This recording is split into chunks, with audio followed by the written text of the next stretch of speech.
Assalamu alaikum wa rahmatullahi wa barakatuh. Jazakallah khairan for allowing me back here. I think I came last year as well, alhamdulillah. My name is Ismail, I'm the CEO of the National Zakat Foundation. And inshallah today we'll just try and talk to you about Qullah of Zakat.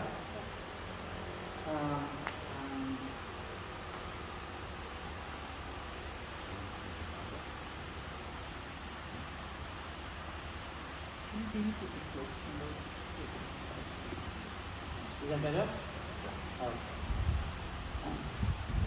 Alright, Bismillahirrahmanirrahim.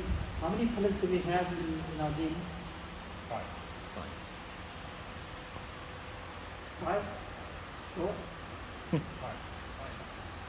Sure? Alright. So what's the first pillar? Iman. Iman. And if I was here today and I wasn't Muslim, and I stood there and I said, I am Muslim, am I Muslim? Between you and Allah subhanahu wa ta'ala. Pardon? Between you and Allah subhanahu wa ta'ala. You know, based on the pillar, if I stand there and I say I am Muslim now, am I Muslim? Alhamdulillah. Yes. No? Why not?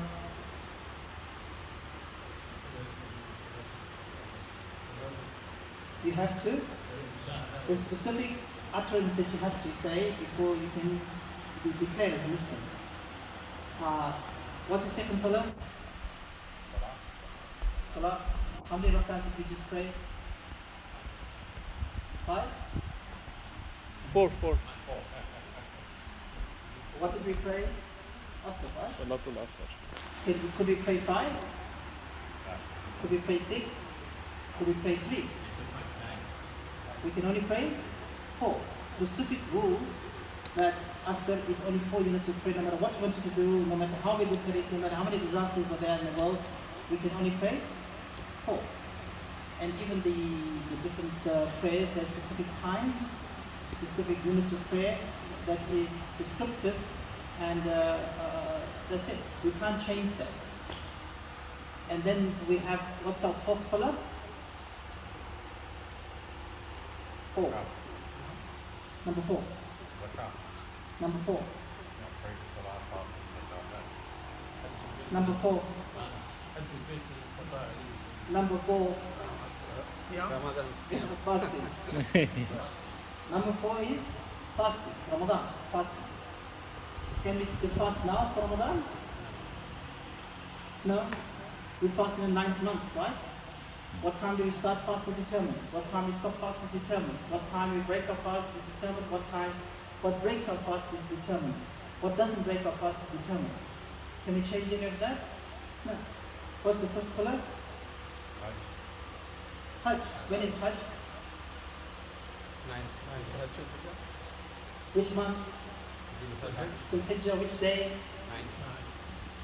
8th of Dhul Hijjah it starts, right? So it's not the 1st, it's not the 10th, it's the 8th of Dhul Hijjah. It's like a random day in the middle of the month. Can we change it to the 1st so just people can remember it? No? So, do you want to sit at the back so you can hear me? You want to come to the session? So my point is, my brothers and sisters, the 4 pillars we just spoke about has very, very clear rules. It's very prescriptive.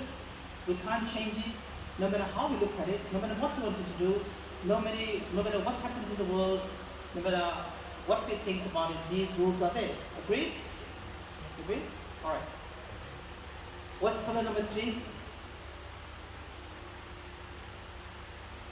Pillar number 3? Zakat. Zakat. Okay, it's the only one left, right? So it is belief, salah, zakat, siyam, hajj, right? So why is it when it comes to pillar number 3, everybody thinks they can do whatever they want? They believe that they can calculate by just guessing stuff. They believe that they can determine who needs to receive the zakat. They believe that zakat, they make up their own rules as to who can get zakat, what can zakat be used for. Why is it so then? My brothers and sisters, the pillar of zakat is just as prescriptive as the other 4. Very clear, precise rules about it that nobody can change or argue about it. There are some thick matters in the pillars about like how you keep your hands in salah, all those things. In zakat is the same. There's different schools of thought that interpret things slightly differently, but fundamentally, it's all the same. Right? So why do you think that there's so many things about zakat that people don't understand? Or they do their own things? Because it's unlike, taking back, because I was about to say it was unlike, it's not a regular as prayer, but nevertheless, because Hajj is also similar. So. And Ramadan is the same. Yeah, Ramadan. It's just that because we don't pay much attention to it, and because over the years, as you grow up, zakah has been hijacked. Zakah as a pillar has been hijacked. How has it been hijacked? As soon as there is a disaster in the world, it's about zakah, right? Agree? As soon as anything happens, it's about zakah. But it's not related. It's nothing to do with it. Zakah has got nothing to do with the tragedy. It's nothing to do with it. So people need to understand there's a difference between zakah, the pillar of zakah, and the fundamental purpose of the pillar of zakah. And how it needs to be implemented. Alright? Who believes that the zakah is not needed in Australia? Put up your hand. Anybody? Who thinks that zakah is not needed in Australia? Nobody? You believe it's needed in Australia? Brother? So I'm asking you to raise your hand if you don't believe it. The government is helping the poor people. Pardon? The government is Government's helping. Okay. So you want to raise your hand? Alright, raise your hand. No? You don't want to raise your hand? The zakah is needed or not? It's needed? Naim? Yes, it is. Alright, sisters, it's needed? Alright. So we only have one brother. Okay. Now, for those who say that it's not needed, that they think it's not needed, tell me the 8 categories of zakah recipients. has to be poor. No, give me the 8. There's 8. Give me the 8. Poor, number 1. No? The one put up who said it's not needed. So generally speaking, when you say it's not needed, if you don't know the 8 categories of those who are supposed to get it, you can't say it's not needed because you don't know who's supposed to get it. If you knew who's supposed to get it and you can clearly define that none of those 8 categories exist in this country, then you can say it's not needed. Agreed? So many people don't even understand the 8 categories of zakat. Alright. Let's see. So that we talked about that. Now, there's some points there about the importance of zakah, but I'll ask you this. Alright. You're one of the management here, right, Naim? Okay. Now after we played Asr, and everybody's left, and we pick up a wallet, right? And they give the wallet to Naim, and in the wallet, the person's ID is not there, but there's $2,000 in the wallet. What are you going to do with the wallet? Alhamdulillah. What are you going to do with the wallet? We put it aside and put a message out to say we found a wallet. Alright. We can identify it and tell us how much is in there. It's yours. Alright. Yeah. Okay, so nobody turns up. So the next day, nobody's come back for the wallet, right? So the big charities are here and they're collecting for some tragedy in the world. No doubt about the tragedy. Everybody needs. It's a case, yeah. So they're collecting. It's a good cause. Nobody disagrees about the cause. So they come to Naim, and Naim goes, so will you give them the $2,000 from the wallet? It's not mine to give. So I'd hold it for at least a few months. All right. So Naim says it's not for his to give, right? Agree? Will you give it?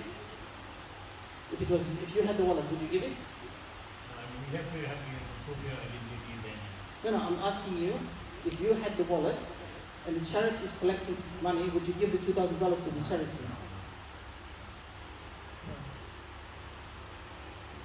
If the period is over, then you can give it. Okay, so why are you not giving the charity? It's a good cause. It's a good cause. It's a needed cause. Because maybe he's not coming tomorrow or not. No, I'm asking you why you're not giving the money to the charity. It's a good cause. It's not our money. It's not your money, right? Okay, alright. 2 months go by, or 2 weeks go by, the guy hasn't come back. 3 weeks go by, hasn't come back. 4 weeks go by, hasn't come back yet. Charity is back here. What are you going to do now? I'll probably wait at least 4 months. If at the end of 4 months we haven't identified and resolved all the channels, then I would consider, okay, we'll give it on behalf of the owner of the money. If the person comes to us, we will reimburse him from our own funds. Right, so let's say 4 months has passed, the charity is back, Naeem gives the charity the $2,000. Alright? All agree? Okay, the next day the guy comes back.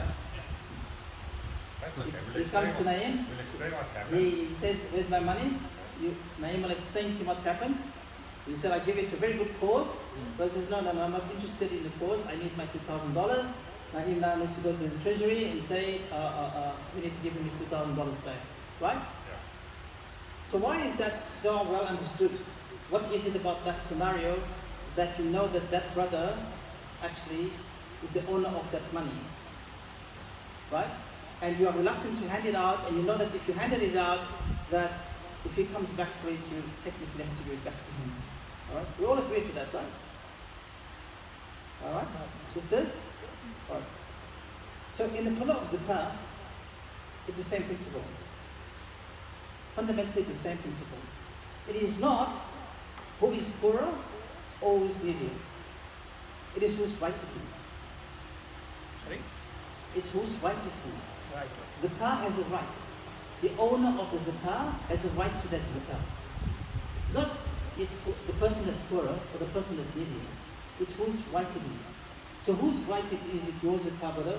Who's got the first right to your zakah?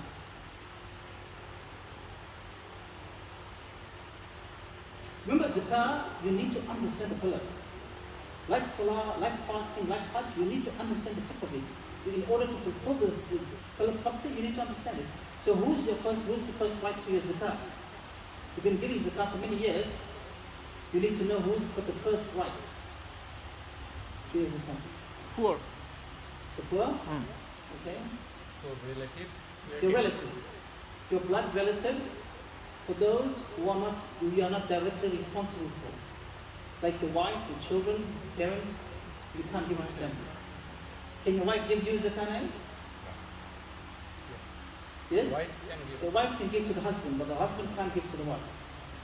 So the first person who has the right to your zakah is your blood relatives, for those who are not responsible for. Alright?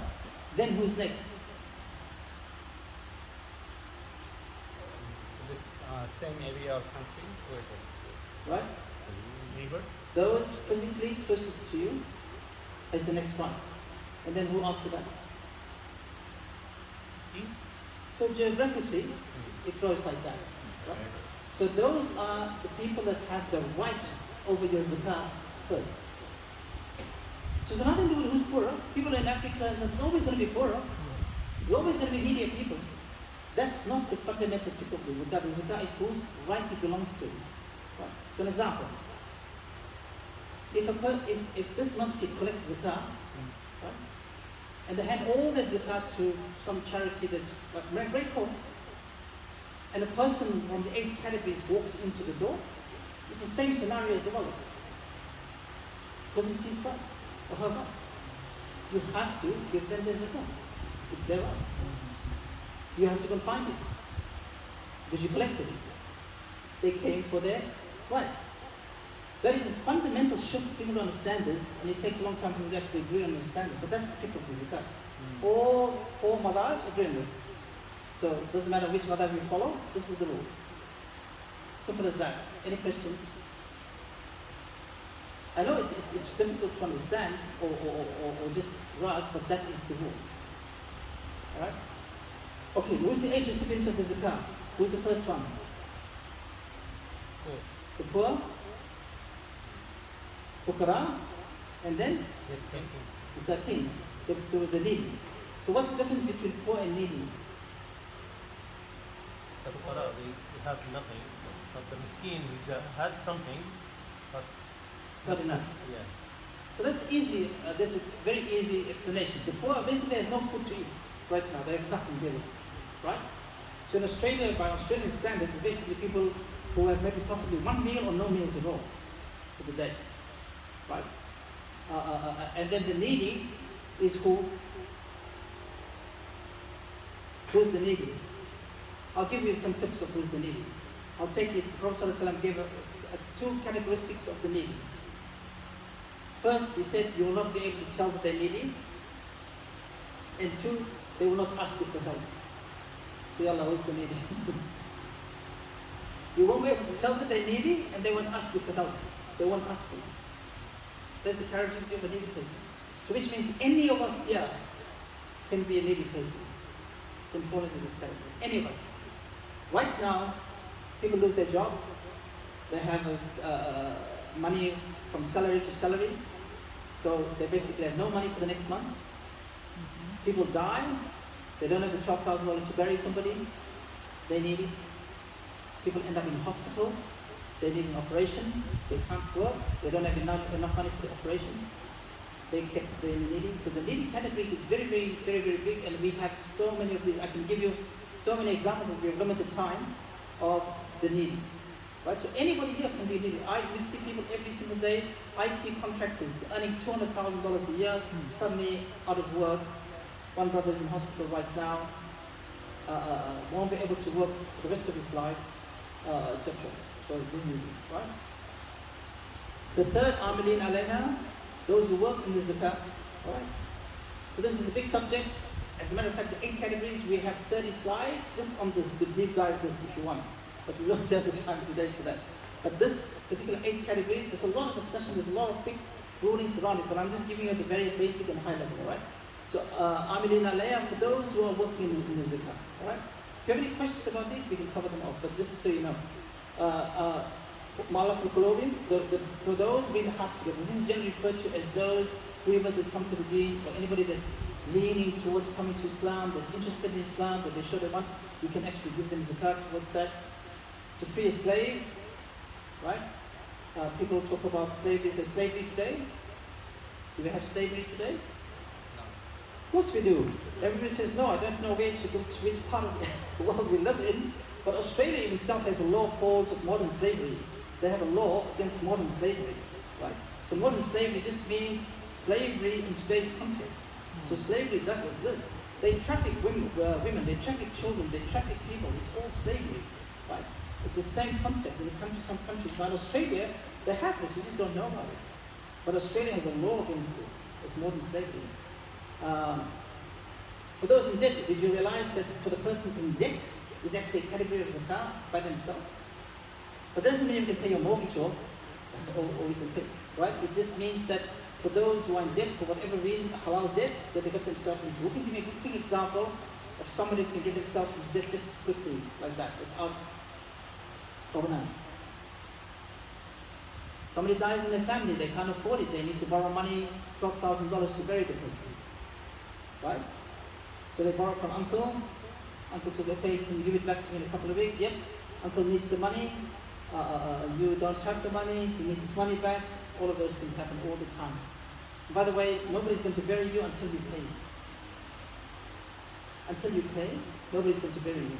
The janazah will not leave the masjid until you pay. So you better have the money. Because your janazah will not leave the masjid until you pay anywhere in Australia. Alright?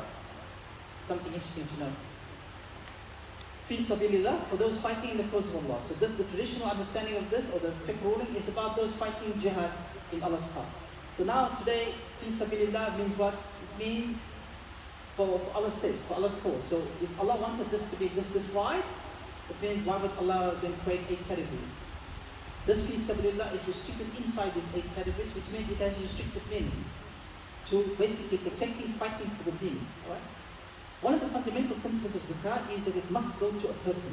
That's easy to understand. Zakat must go to a person. Right. Contemporary scholars, there's different, as I said, there's different opinion about this, whether you give to masjid, you can give to masjid maintaining all of this, but generally most of the scholars don't agree with that.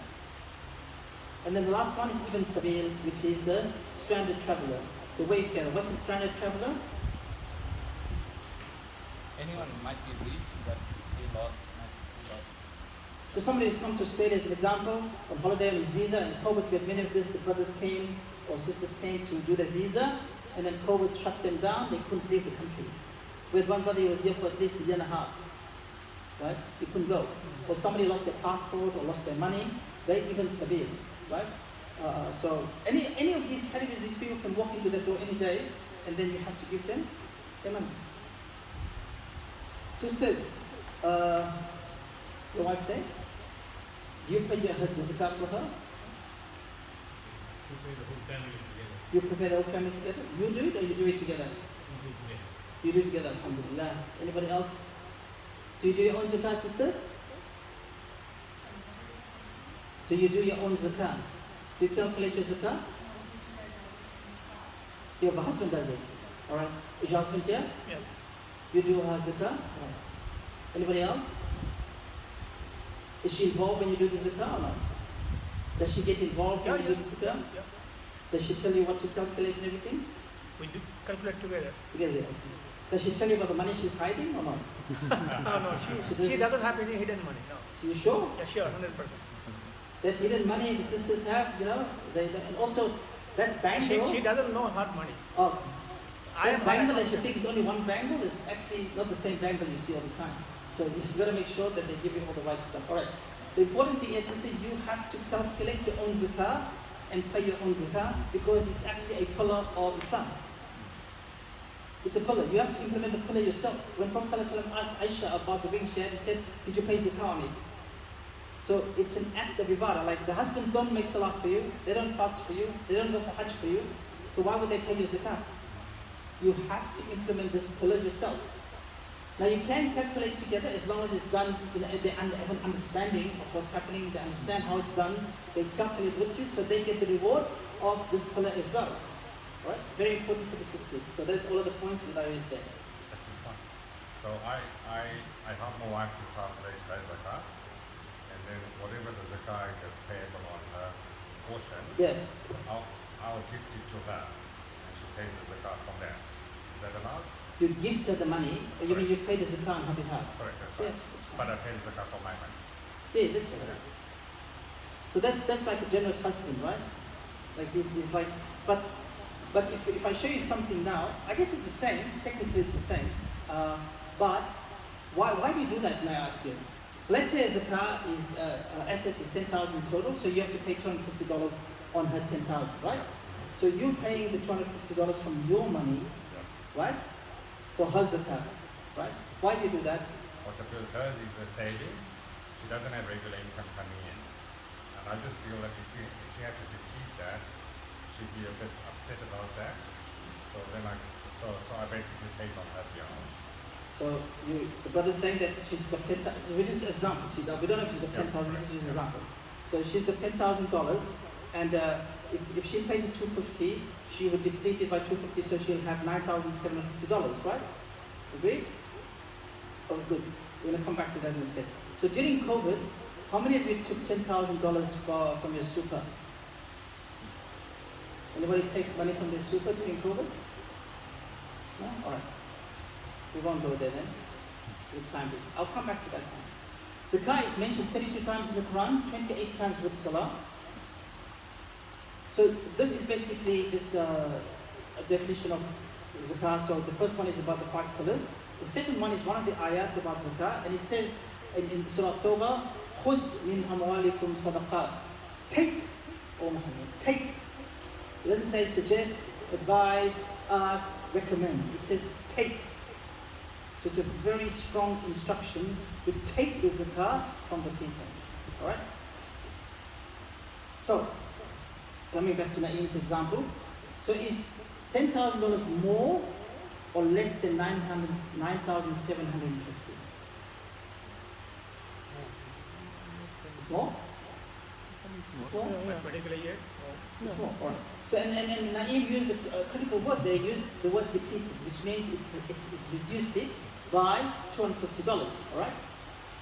So one of the benefits of zakah is that once you've paid it, it's already increased your money. So by our standard, it's depleted it. By Allah's standard, it's actually increased it. And how does that happen? Because Allah puts barakah now in the money. Have you seen people that do more with less money than people with a lot of money? Because they have barakah in their money. So in your wife's case, let her pay it from the 10,000 because it's not actually depleted, it is actually now putting barakah in that money. We're not saying that if you paid it, that it's not less barakah because it's paid. It's the amount has been fulfilled, right? But maybe it is best that you should pay it from that money as well, that it's actually coming from that same money as part of the way the zakah is meant to work. The second thing is that if you have a glass of milk and you throw ink in there, it's going to contaminate the entire glass.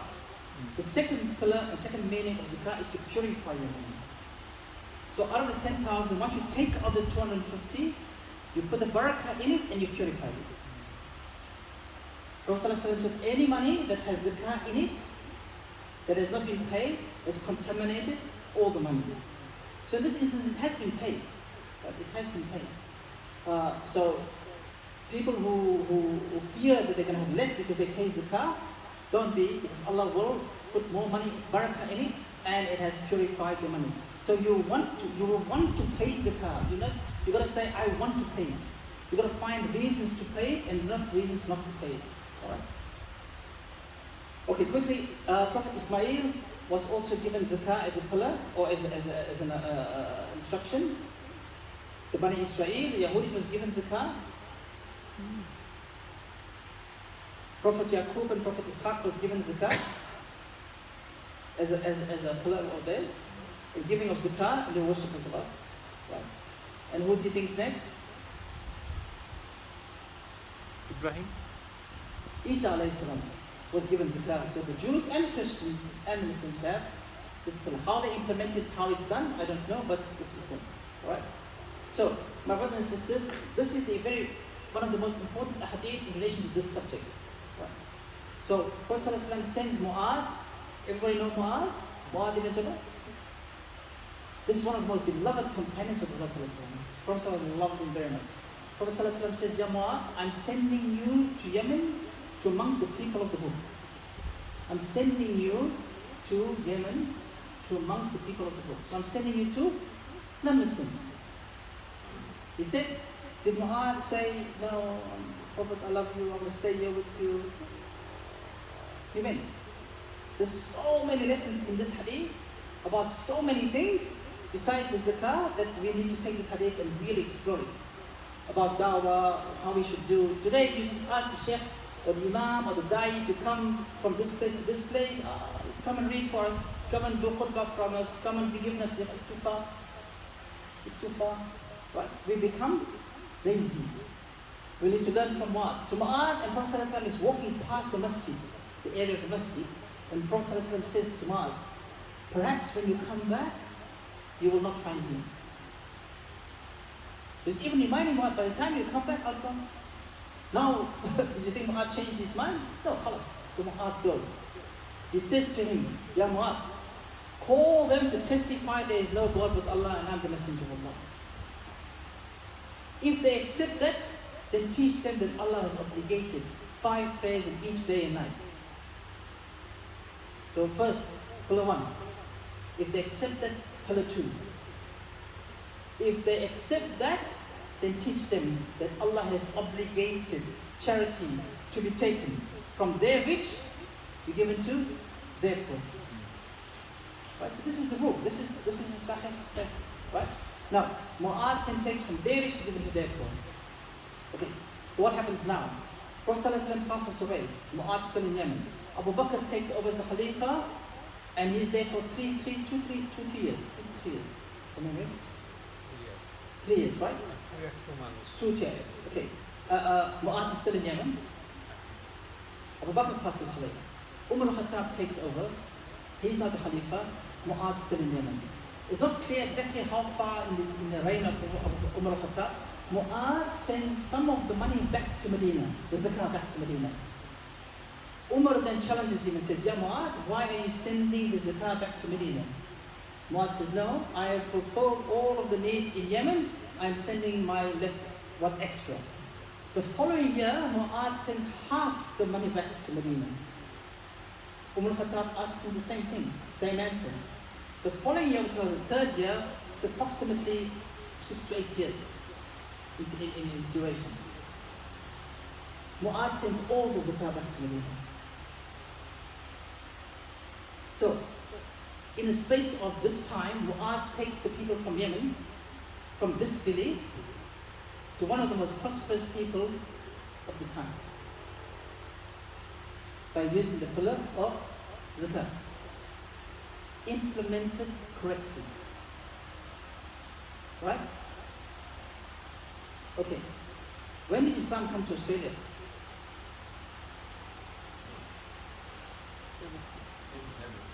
87? 1987. Islam. When did Islam come to Australia? It came in the middle of the last century. Middle of the last century? Before or after the British? Before or after the British? Before? When did they come? When was Islam first in Australia? Before 1887. The people from the island of Sulawesi in Indonesia, called the Makassans, came to the Arnhem land in Darwin and traded with the Aboriginals from Darwin. Before 1887, before the Brits was here, many years, 100 years before. If you go to Darwin today in Arnhem land, you'll see the history there, and they teach this in the schools there. In Australian schools, they teach it. If you go to Sulawesi in Indonesia, you'll see Aboriginals that's ancestors from the people that they intermarried. So you have Australian Aborigines living in Indonesia. This is history, this is fact. What's my point? So, where did Islam get to Indonesia? How did Islam get to Indonesia? By traders? The traders, where were they from? Yemen. Yeah. So look at that. Look at that. Mu'adh takes them from disbelief to taking a nation that took Islam across the world. Right? By using the power of the pillar of finance. Zakah is a pillar of finance, welfare, and economics, an entire economic system. If any country today wants to implement a combined welfare and economic system, Australia has Centrelink and it has an economic system, right? Right? So they always talk about Centrelink, how they need to increase the money, the economy, the inflation, all of that. Zakah is all of that combined in one as a system designed to do all of that. Zakah is not about only the financial well-being of an individual, it's the physical, financial, and emotional well-being of an individual. So it cares for the entire person. Once it's lifted to that personal level, it takes the entire community to another level.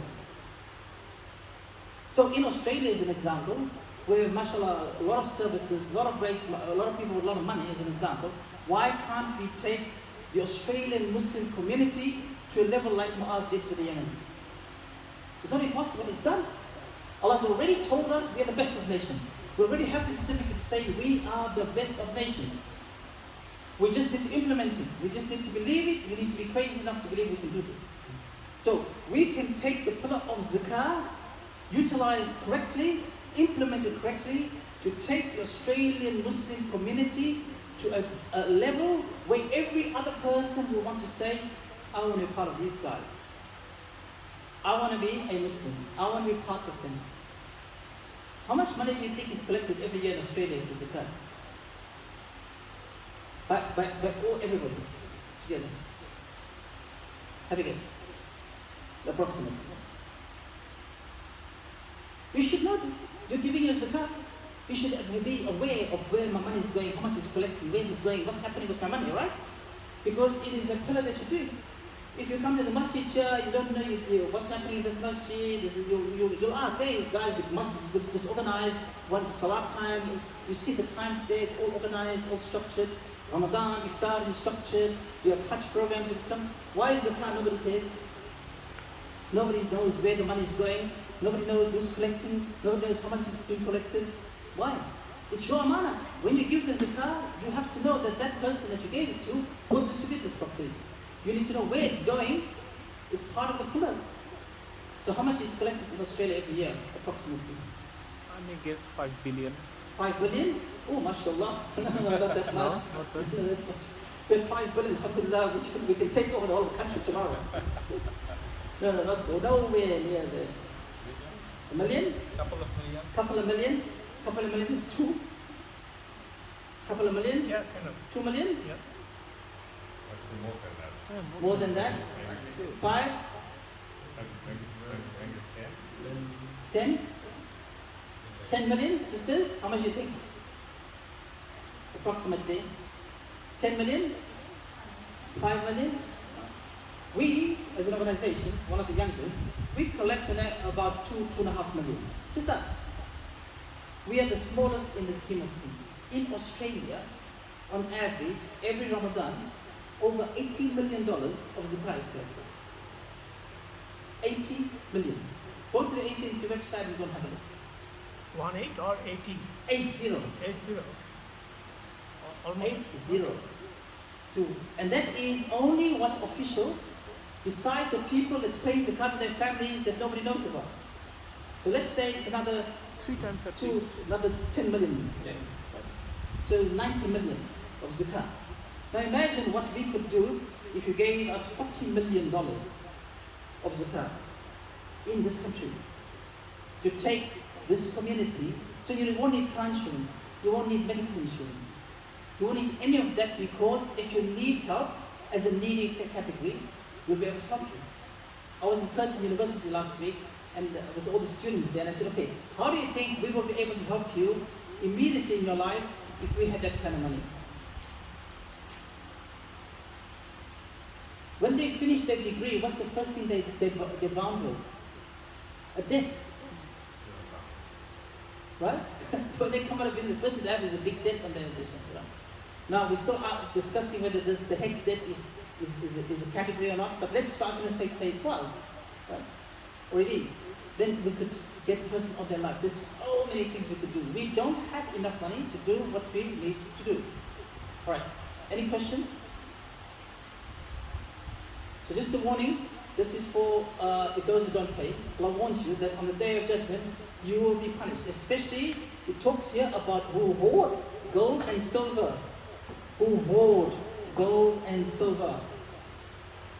How many of us actually hoard gold? Many of the sisters hoard gold, right? People actually give their families gold, mahar as gold, just to hoard it, to keep it for just in case, one day, right? This is against the principle of Islam, to hoard things. Now, if you hoarded it and you paid your zakat on it, no problem. But if you hoarded it and you didn't pay your zakat on it, this is the warning for you, right? When it says hoard gold and silver, does it specifically only mean gold and silver? It means or money. does it apply to money in general? It means money generally. So when it refers to gold and silver, there's no time it was basically finance was gold and silver. So some of the benefits of zakat, can I force you to pray? No. Can I force you to make salah? To fast? Can I force you to go for hajj? Can I force you to pay zakat? It is the only act of ibadah you can technically be forced to do. But nobody here has the authority to do that to you. But in the time of Abu Bakr, when he was the Khalifa, the softest of companions declared war on the people who didn't pay zakat. So that's how powerful this pillar is. Okay, how does it generate love for the religion? How does zakat generate love for the deen? Money, everybody loves money. Pardon? Everybody loves money. Yeah, but everyone loves money, Right. especially those who don't want to give the zakat. But how does it generate love for the deen? It removes the difficulties of people, and in return they appreciate the blessing of Allah subhanahu wa ta'ala by giving them that relief.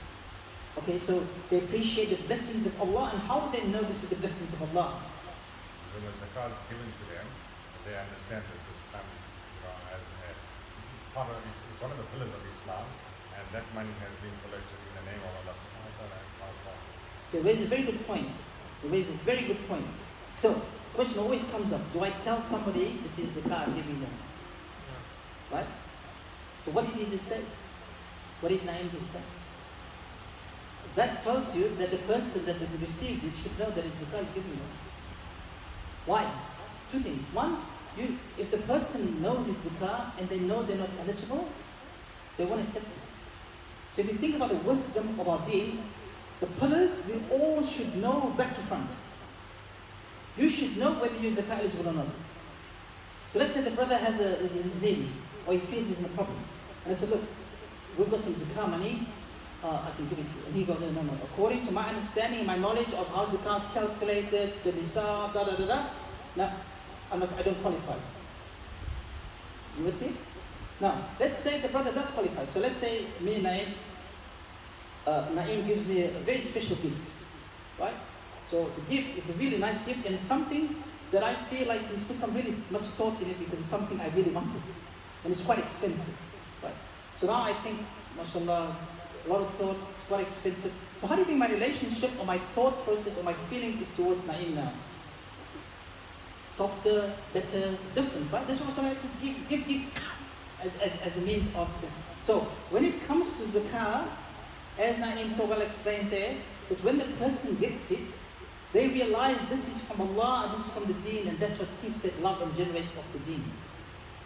Because when the charities, the non-Muslim charities go to people, they go to people who's hungry, homeless, and they always remember Salvation Army helped me, or Red Cross helped me. People remember those things. Now if you remember that Islam helped you, it strengthens your iman at the same time. That is why the pillar of zakat is so powerful. Right? How does it create honesty? It stops people from stealing. They don't steal to alleviate their problems. Rather, the zakat comes to them to. Yep, one good point. The other point is that when you're calculating, you need to be honest. Right? You need to be honest, and it generates that honesty. Like fasting, right? How do anyone know you're fasting or not? We don't know you're fasting. It's actually internalized. It's you that know Islam is you now. So when you're calculating your zakat, it generates that honesty with you. Like, do I add this? Do I leave this out? Etc. Creates better financial and business management, and it also creates inventory management. How does it do that? Who's got a business here that sells things? Anybody here sell things? No? What do you sell? Bedding. Bedding. Alright. So we want to put you on a spot about how much is bedding cost. Okay, so I'm selling computers. I buy these computers for $300. I sell it for $1,000. I know on my zakah anniversary, I need to calculate what's left in my inventory. Alright? So my zakah anniversary is today, and I have 10 computers left in my inventory. Do I calculate 10 times 300 or 10 times 1,000? I bought it for 300, I'm selling it for 1,000. On my anniversary date, when I calculate my zakah liabilities, as part of my inventory, I need to add this, and then take 2.5% of that. So do I make it 10 times 300 or 10 times 1,000?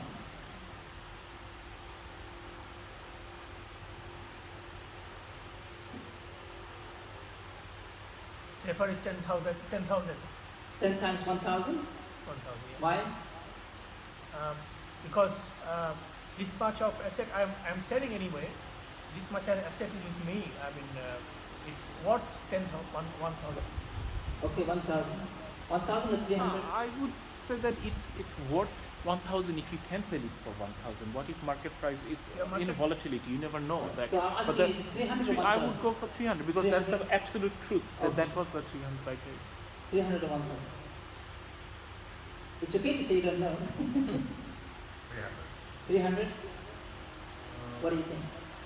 On the ones that you sold, you can say 700. And the ones that... No, you don't count in anything that you sold. The ones in the inventory, 300 because you understand. Alright? You didn't invent the 300 then, but you have other costs too. No, forget the other question. I'm asking you need to calculate now. Remember, the calculation is important. So what do you calculate on? You need to understand this. So if you ask anybody who has a business about their tax liabilities or their tax rules, they'll tell you like that. 10th of June is end of financial year, FPT, they know everything. You ask him what your zakah liabilities, what is zakah rules? Don't know. Does it cost price, is it sale price? The answer is $1,000 because that's the value you put on it. Right? So how does zakat teaches you not to do that? One, if you know that this is your liability is going to be, you won't charge as much. So you're thinking about it. You're thinking, okay, maybe I should charge 500, 600. Secondly, if I know my zakat anniversary is coming on, which I should know, like I know the end of financial year is coming on, why do they have end of financial year sales? For the exact same principle. So they have a sale. So like, you know, I've got 10 computers coming up, pay 300 for it, I'm selling them for 1,000, anniversary is coming up, I put 10, I put a fire sale on, $500, everybody benefits. My anniversary comes up, I've got nothing in my inventory. I've made 200 profit on everything, everybody benefits. If I got a good bargain, I got a profit. If you go to somebody's shop now who sells things, you ask him, what is your zakat and liability? He probably won't be able to tell you. It's very important, alright? Just so you know that there is no community that does not pay the zakat except Allah punish them for years of drought and famine. Any questions? Sorry, what is the last slide? Again? No community that does not pay Australia is one of Alright. So we don't have much time before Maghrib. How much time do we have? I think it's 7. 10 minutes? We will pray 10 minutes after Azan. Right. So let me quickly go through the steps of the calculation. Time already? No, 5 minutes. Right. I'll just go through the basic formula. So you have to pay zakat once you read the nisab. So if you earn $18,000 of money, you don't pay any tax, right? Above 18,000, you pay tax. Right? In some groups where I am, people don't even know what it is. They go like, who earns 80,000? Okay, anyway. So if you earn 80,000 or less, you don't pay any tax. So the nisab value is the same. It's the threshold. It's 85 grams of gold and 580 grams of silver. So the time the Prophet the silver and the gold, the dinar and dirham was the same value. 585 grams is equal to 85 grams of gold. Right. So that is the threshold. So currently today the threshold for silver is $630. So if you had $630 for the whole year in savings, then you have to pay zakat. If you use the silver nisab. If you use the gold nisab, which is $7,623 approximately, then if you had that much in your account for the whole year, then you have to pay zakat. It's a threshold to determine whether you should pay zakat or not. You can use either of the two. Right? The scholars recommend we use silver because it is less and more people will pay zakat. And we use gold to determine whether somebody is eligible or not, so more people will receive zakat. If you only have gold, so if the sisters have no money, they only have gold, then they must use the gold nisab. Right? But it doesn't mean that if you have less than 85 grams of gold, you don't pay zakat. It's your wealth combined. So if you have 10,000 in the bank, 15,000 shares, whatever, and only 20 grams of gold, you have to pay zakat. It has nothing to do with the number of grams of gold that you have that determines your zakat eligibility. It is only to determine the threshold.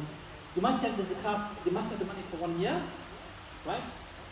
And you must have access to the money, which means you must own the money as well. So which money that belongs to you that you don't have access to? Super. So there's no zakat on super except any voluntary super. If you add it to your super voluntarily, there's zakat on that component. And if you took zakat in the COVID time, you need to pay zakat on the money that you've taken because you gained access to it. So I'm getting so many arguments about this. When we say to the brothers and sisters, remember the first slides about barakah and cleanse? So they said, look, I took the 10,000 because I needed to pay this, I needed to do this, I needed to do that.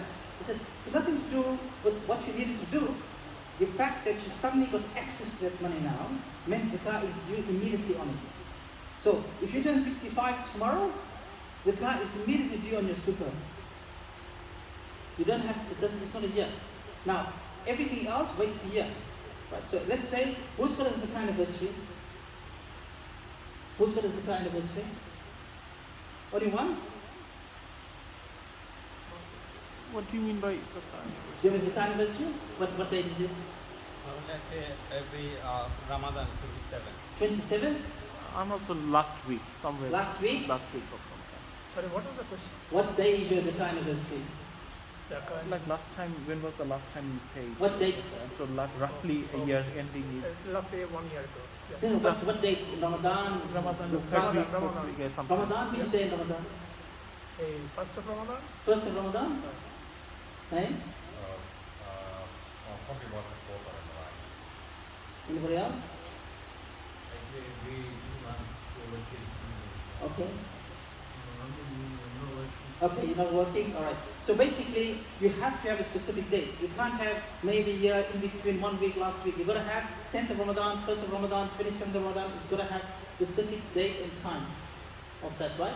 Because if you didn't have that, you have a good chance of miscalculating because it's very precise, it needs to be done that way. So basically, let's say 1st of Ramadan, right? Which 1st of Ramadan? Brother's 1st of Ramadan. Let's say today is 1st of Ramadan. The brother's going to calculate his zakat. So this is how you do it.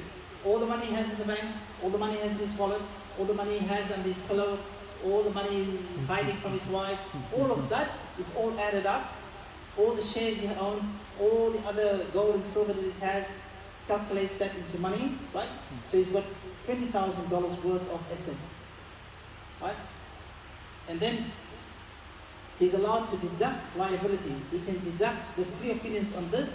You can deduct, so the rent or the mortgage money or the electricity or the water that's coming up for the next month.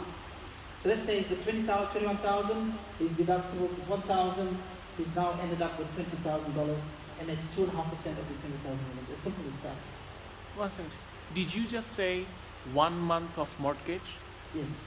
So that's how it. So I'm going to give you the 3 opinions. Oh, So the deductibles is 3 opinions. One, it says that you can deduct up to 1 year's worth of deductibles. So basically meaning 1 year's worth of rent, 1 year's worth of mortgage, right? But the scholars are saying that was in the time when everything was happening annually. You know, in the early days, things were happening annually. Things were done on an annual basis, right? And even in the 50s, they did that. So now everything's monthly, weekly, fortnightly, right? So the first opinion is up to 12 months. By the way, if you're deducting your mortgage for 12 months, or even for 1 month, you cannot deduct any interest component from it. So if you have $500 in the bank, or you have $1,000 in the bank, and 200 of that is riba, you can only calculate in 800. If you're deducting a mortgage and $2,000 is your payment, 1,000 is the riba component, you can't deduct 2,000, you only deduct 1,000. You can't use any riba for any direction of this, it's not allowed. Money, you shouldn't have the money anyway. So the first opinion is up to 12 months. The second opinion is just the next month. Right, just the next month. The third opinion is nothing beyond your anniversary. So if anniversary is today, then anything after that, khalas, you can't deduct. This is next year. This is already what you deduct the liability. But let's say your rent was due last week, but you haven't paid it yet. okay. You just delayed it, then you can deduct it. Right? So these are the 3 opinions on that. Obviously, it's up to you which one you want to follow, but that's the easiest way to calculate that. Any questions? So, for example, the brother, if he needs a car in next 2-3 months, have to buy a car. So can he deduct that amount for the car now? Buy the car. Okay. Buy the car and then calculate. Because it's up to date. He doesn't know if he can look beyond tomorrow to buy the car. Remember, even if he had the intention of buying the car, right, he needs to put barakah in his money and cleanse it. So he'll have more barakah in that money and he'll buy even a more expensive car. Right? He might have saved for a Toyota, and then example, he goes to the Toyota dealer on that day, and there's a special on the top of the range brand, right? At the same price. Right? You can never know how much barakah Allah will put in your life. So it's not only barakah in your life, but it's barakah that comes with transactions, financial transactions.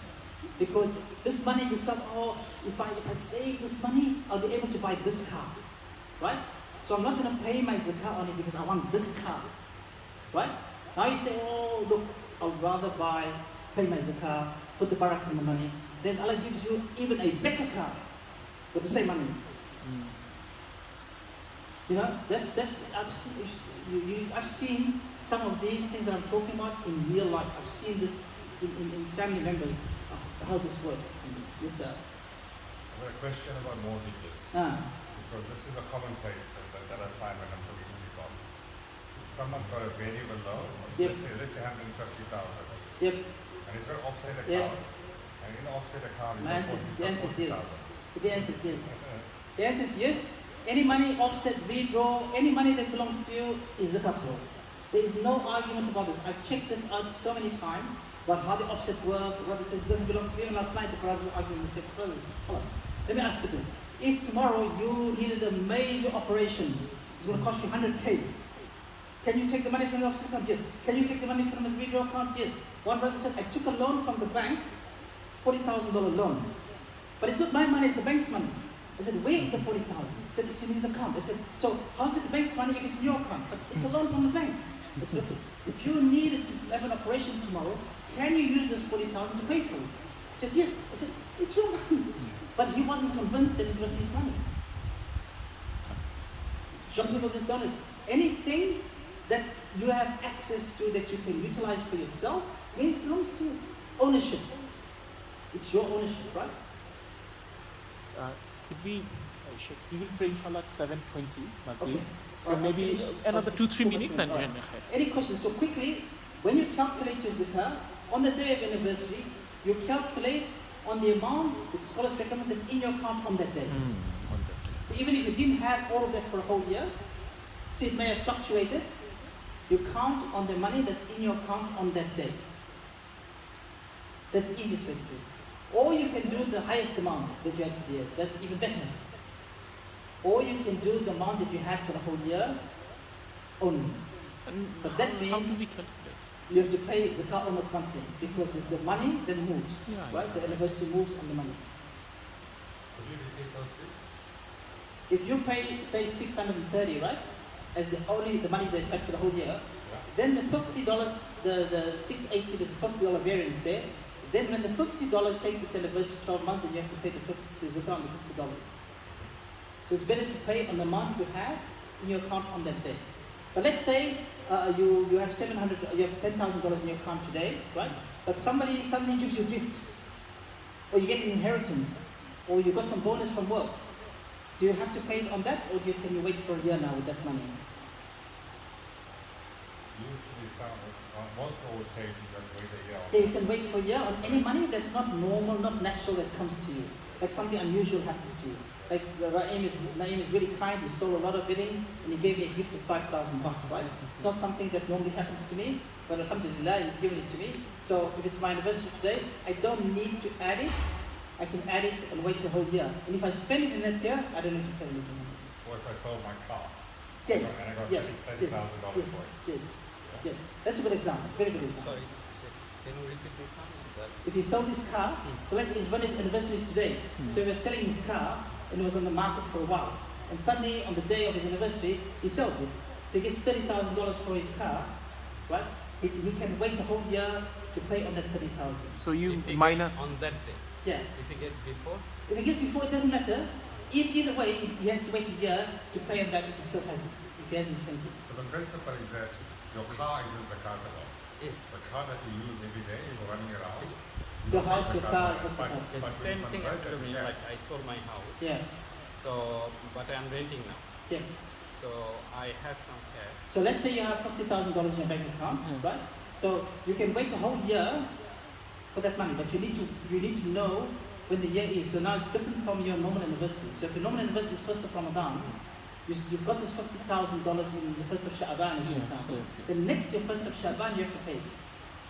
Or I can pay in Ramadan, 1st of Ramadan. The Khalas. best thing is to pay Yeah. on your anniversary whatever you have, then you don't have to worry about all of that. Yeah. Because remember, which salah is the most difficult salah? Asr.